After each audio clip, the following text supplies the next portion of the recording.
our channel. Please subscribe my channel. ಎಲ್ಲರಿಗೂ ನಮಸ್ಕಾರಗಳು ಮಕ್ಕಳೇ. ಈ ವಿಡಿಯೋದಲ್ಲಿ ನಾವು 1ನೇ ತರಗತಿಯ ಕನ್ನಡ ವಿಷಯದ ಭಾಗ 1ರಲ್ಲಿನ 4ನೇ ಪಾಠವಾದ ಹೂದೋಟ ಎಂಬ ಗದ್ಯದ ಪ್ರಶ್ನೋತ್ತರಗಳನ್ನು ತಿಳಿಯೋಣ ಮಕ್ಕಳೇ. ಈ ಪಾಠವನ್ನು ಸಮಿತಿಯು ರಚನೆ ಮಾಡಿದೆ. ಸುಮಾ ಮತ್ತು ಅಜ್ಜಿಯ ಸಂಭಾಷಣೆಗಳಿವೆ ಮಕ್ಕಳೇ. ನೋಡಿ, ಸುಮಾ ಹೇಳ್ತಾಳೆ, ಅಜ್ಜಿ ನೀವು ದಿನಾಲು ಸಂಜೆ ಹೂದೋಟಕ್ಕೆ ಬರುತ್ತೀರಿ ಅಲ್ಲವೇ ಅಂತ ಕೇಳ್ತಾಳೆ. ಅಜ್ಜಿ ಹೇಳ್ತಾಳೆ, ಹೌದು ಮಗು, ಹೂದೋಟಕ್ಕೆ ಬರಲು ನನಗೆ ತುಂಬ ಇಷ್ಟ. ಸುಮಾ ಹೇಳ್ತಾಳೆ, ಅಜ್ಜಿ ಇಲ್ಲಿ ಹಲವಾರು ಮಂದಿ ನಡೆಯುತ್ತಾರಲ್ಲ, ಏಕೆ ಅಂತ ಕೇಳ್ತಾಳೆ. ಆಗ ಅಜ್ಜಿ ಹೇಳ್ತಾರೆ, ನಡೆಯುವುದು ದೇಹಕ್ಕೆ ಒಳ್ಳೆಯ ವ್ಯಾಯಾಮ, ಈ ವ್ಯಾಯಾಮ ಆರೋಗ್ಯಕ್ಕೆ ಅಗತ್ಯ ಅಂತ ಹೇಳ್ತಾರೆ. ಆಗ ಸುಮಾ ಹೇಳ್ತಾಳೆ, ಅಜ್ಜಿ ಅಲ್ಲಿ ಜೋಕಾಲಿ ಇದೆ, ನಾನು ಹೋಗಿ ಸ್ವಲ್ಪ ಹೊತ್ತು ಜೋಕಾಲಿ ಆಡಲೇ ಅಂತ ಪ್ರಶ್ನೆ ಕೇಳ್ತಾಳೆ. ಅಜ್ಜಿ ಹೇಳ್ತಾಳೆ, ಆಡು ಮಗು, ನಾನು ಸ್ವಲ್ಪ ನಡೆದಾಡಿ ಬರುತ್ತೇನೆ ಅಂತ ಹೇಳ್ತಾರೆ. ಸ್ವಲ್ಪ ಸಮಯದ ನಂತರ ಅಜ್ಜಿ ಬರ್ತಾರೆ. ಜೋಕಾಲಿ ಆಡಿದ್ದು ಆಯ್ತೆ ಮಗು ಅಂತ ಕೇಳ್ತಾರೆ. ಆಗ ಸುಮಾ ಹೇಳ್ತಾಳೆ, ಆಯಿತು ಅಜ್ಜಿ, ನಿಮ್ಮ ನಡೆದಾಟ ಆಯ್ತೆ ಅಂತ ಕೇಳ್ತಾಳೆ. ಆಗ ಅಜ್ಜಿ ಹೇಳುತ್ತೆ, ಆಯಿತು ಮಗು, ಈಗ ಮನೆಗೆ ಹೋಗೋಣವೇ ಅಂತ ಕೇಳುತ್ತೆ.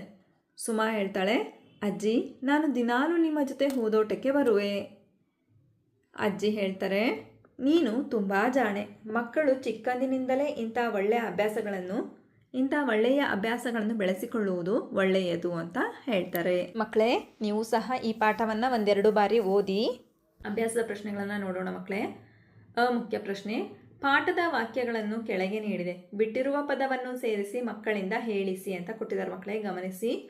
ಹೂದೋಟಕ್ಕೆ ಬರಲು ನನಗೆ ಡ್ಯಾಶ್ ಇಷ್ಟ. ಇದಕ್ಕೆ ಸೂಕ್ತ ಪದ ತುಂಬ. ಹೂದೋಟಕ್ಕೆ ಬರಲು ನನಗೆ ತುಂಬ ಇಷ್ಟ. ನಂತರ 2ನೇ ಬಿಟ್ಟ ಸ್ಥಳ, ನಾನು ಹೋಗಿ ಸ್ವಲ್ಪ ಹೊತ್ತು ಡ್ಯಾಶ್ ಆಡಲೆ.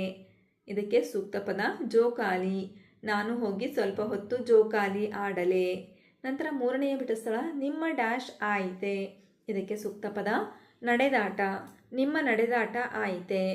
ನಂತರ 4ನೇ ಬಿಟ್ಟ ಸ್ಥಳ, ನೀನು ತುಂಬ ಡ್ಯಾಶ್. ಇದಕ್ಕೆ ಸೂಕ್ತ ಪದ ಜಾಣೆ. ನೀನು ತುಂಬ ಜಾಣೆ. ನಂತರ ಮುಖ್ಯ ಪ್ರಶ್ನೆ, ಮಕ್ಕಳಿಗೆ ಪ್ರಶ್ನೆ ಕೇಳಿ ಉತ್ತರ ಹೇಳಿಸಿ ಅಂತ ಇದೆ ಮಕ್ಕಳೇ. ನೋಡಿ, ಪ್ರಶ್ನೆ 1, ಅಜ್ಜಿ ದಿನಾಲು ಸಂಜೆ ಎಲ್ಲಿಗೆ ಹೋಗುತ್ತಿದ್ದರು? ಉತ್ತರ, ಅಜ್ಜಿ ದಿನಾಲು ಸಂಜೆ ಹೂದೋಟಕ್ಕೆ ಹೋಗುತ್ತಿದ್ದರು. ಪ್ರಶ್ನೆ 2, ದೇಹಕ್ಕೆ ಒಳ್ಳೆಯ ವ್ಯಾಯಾಮ ಯಾವುದು?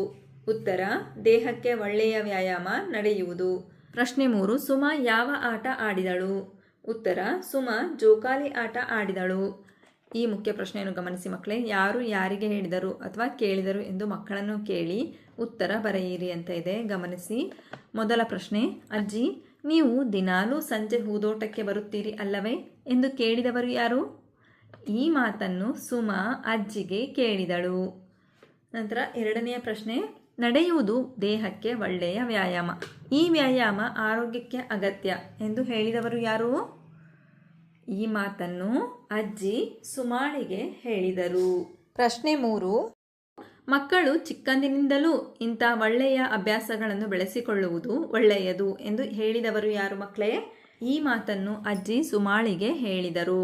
ನಂತರ ಈ ಮುಖ್ಯ ಪ್ರಶ್ನೆ, ಈ ಕೆಳಗಿನ ವಾಕ್ಯಗಳನ್ನು ಓದಿ ಮಕ್ಕಳಿಂದ ಹೇಳಿಸಿ ಅಂತ ಇದೆ ಮಕ್ಕಳೇ.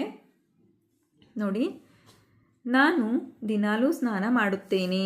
2ನೆಯ ವಾಕ್ಯ, ನಮ್ಮ ಊರಿನಲ್ಲಿ ಹಲವಾರು ಮನೆಗಳಿವೆ. ನಂತರ 3ನೆಯ ವಾಕ್ಯ, ನನ್ನ ಗೆಳತಿ ತುಂಬ ಜಾಣೆ. ಹೀಗೆ 3 ವಾಕ್ಯಗಳನ್ನು ಓದಿ ಮಕ್ಕಳೇ. ನಂತರ ಮುಖ್ಯ ಪ್ರಶ್ನೆ, ಚಿತ್ರಗಳಲ್ಲಿರುವ ಹೂಗಳನ್ನು ಹೆಸರಿಸಲು ಹೇಳಿ ಅಂತ ಇದೆ. ನೋಡಿ, ಮೊದಲ ಚಿತ್ರ ಗುಲಾಬಿ, 2ನೇ ಚಿತ್ರದಲ್ಲಿರೋದು ಚೆಂಡು ಹೂವು, 3ನೇ ಚಿತ್ರದಲ್ಲಿರೋದು ದಾಸವಾಳ, 4ನೇ ಚಿತ್ರದಲ್ಲಿರೋದು ಮಲ್ಲಿಗೆ, 5ನೇ ಚಿತ್ರದಲ್ಲಿರೋದು ಸೂರ್ಯಕಾಂತಿ, 6ನೇ ಚಿತ್ರದಲ್ಲಿರೋದು ಕನಕಾಂಬರ. ಹೀಗೆ ನೀವು ಸಹ ಹೂಗಳನ್ನು ಗುರುತಿಸಿ ಬರೆಯಿರಿ ಮಕ್ಕಳೇ. ನಮ್ಮ ವಿಡಿಯೋ ಇಷ್ಟವಾದಲ್ಲಿ ಪ್ಲೀಸ್ ಸಬ್ಸ್ಕ್ರೈಬ್ ಮಾಡಿ, ಲೈಕ್ ಮಾಡಿ, ಶೇರ್ ಮಾಡಿ, ಪ್ರೋತ್ಸಾಹಿಸಿ.